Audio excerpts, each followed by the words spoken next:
But I'm going to do it like this. When God gave me this, I began to study this, and I was looking at it. I'm going to start at verse number 8. And I was praying and I was asking God what to preach at this service. And when God brought me directly to this, and I read it and I said, okay, God, what do you want the people to see? And he spoke to me plain as day, and he said, I want the people to see what happens when pastors pray. And that's my title tonight. When pastors pray. My Lord. Y'all, we going somewhere. Already. Stay with me, we going somewhere.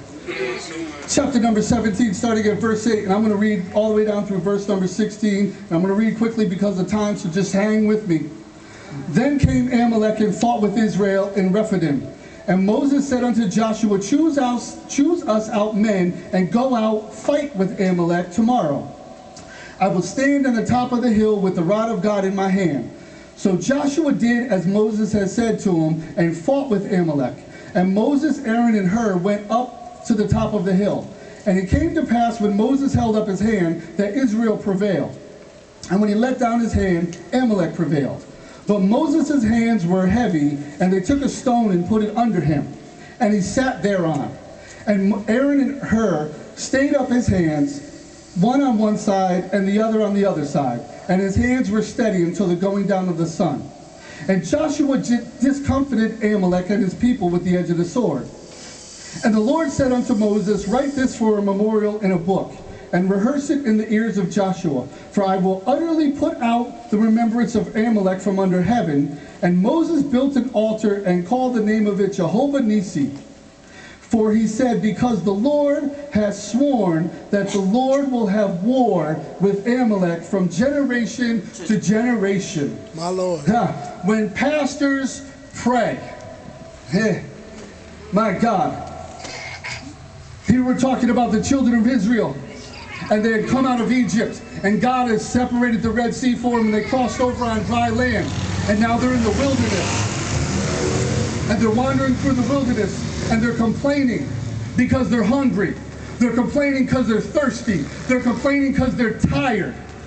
Understand, this is a people for the past 400 years that have been slaves. And they got the nerve to say, Moses, why did you bring me out of slavery so that I could die out here in the wilderness? And verse number 1 of chapter number 17 says that the people of Israel passed through a land of sin. The name of the land was called Sin. My Lord. This threw me for a loop, because I said, God, why is it we preach in the church that Egypt represents the world? Egypt represents sin.